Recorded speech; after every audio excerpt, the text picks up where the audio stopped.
So I packed up the car, the wife and the kids, and we went to Alabama.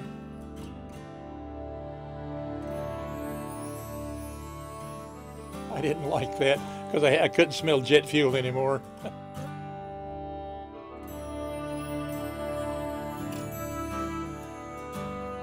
You're just as good as the people you draw around you.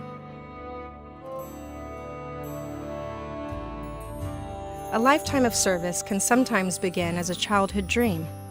Colonel Wayne Cline spent over 36 years in the Kansas Army National Guard, where he was able to turn his dreams into a reality. When I was a little boy, I laid on my back and watched the airplanes fly over our farm during World War II. And they wheeled and soared and did their things there above the farm. And I always thought, man, wouldn't that be cool to be able to fly? Ever once thinking I'd be able to do that. The time I spent in the Guard was like a dream come true. Cline was born August 10, 1935, in Wilson County, Kansas. He attended a one-room school for 8 years. I talked to a teacher the other day, said one-room school, all 8 grades, one teacher. She said, where in the world was that? I said, any county in Kansas. In the 1940s, any county in Kansas. Cline attended 2 different high schools and graduated from Fredonia High School. That's when I started dating my girlfriend, who became my wife, Twyla Fortner.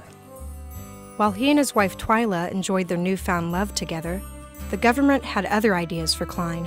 But when I was 18, I got this letter from Uncle Sam that says, greetings. My dad knew a warrant officer there at the Armory. I wanted to go to the Air Force, but I didn't have a college degree, and you had to have a college degree to get into the Air Force. But the Army, I tested out.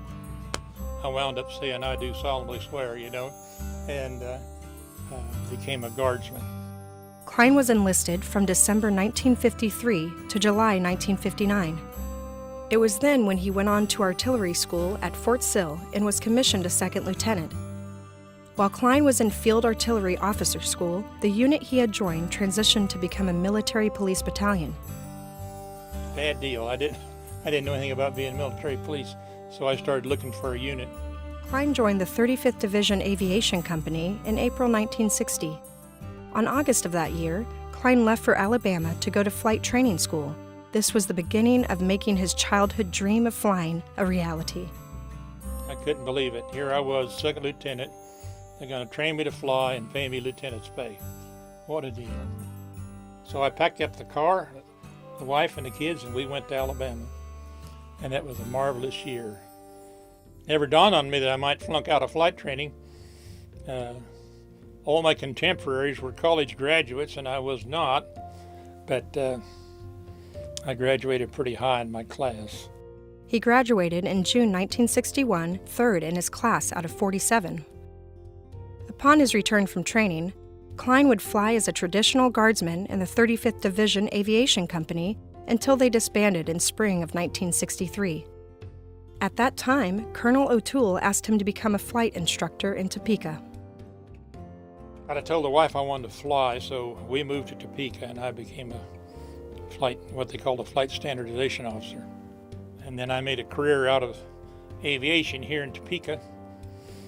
In 1971, Colonel O'Toole sent me to Forbes to start the helicopter facility there. Cline was instrumental in establishing the first Army Aviation Support Facility at Forbes Field. There, he would command one of only 5 sky crane units in the nation. We had just received the sky cranes, and they were worried about security on them because a few armories and places were being burned at that time.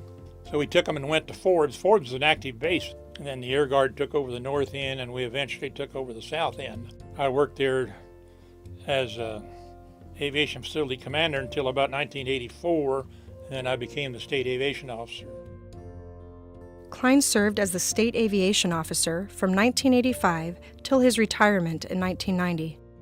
In this position, he would work on numerous state emergency operations and was responsible for the coordination of all Army aviation assets in the state of Kansas. Then in 1985, they said I had to go downtown, which I I didn't like that because I couldn't smell jet fuel anymore. So, but I was part of the staff, so I went downtown. Cline's extensive career allowed him to work with many people who helped shape him as a leader and aviator. He credits much of his success to those he worked with. You're just as good as the people you draw around you.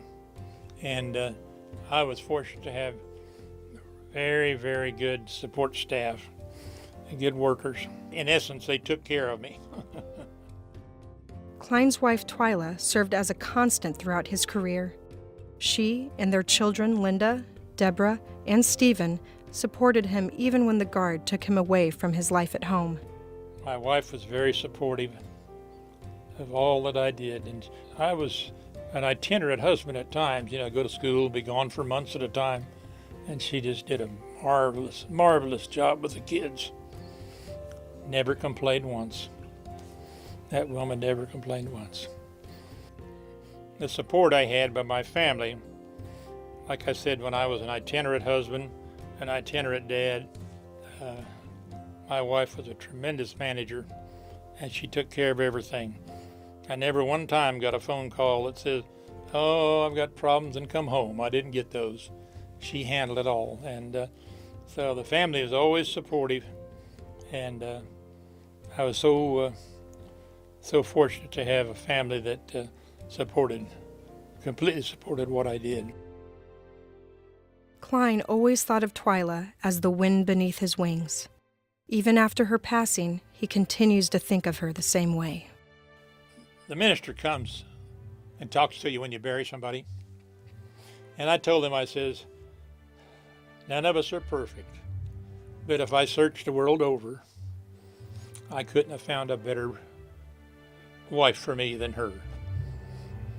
I just loved her to pieces. We had a great relationship, her and I. Wonderful woman. I wished everybody could be that lucky.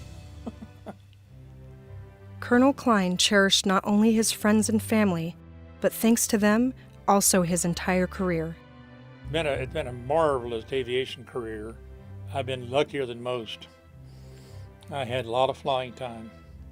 Flew both airplanes and helicopters. Over 9,000 hours of time without bending anything. I really enjoyed it, but what made it so enjoyable was the wonderful people that worked with me and for me. Great people, dedicated guardsmen. Ladies and gentlemen, please welcome Colonel Wayne Cline into the Kansas National Guard Hall of Fame.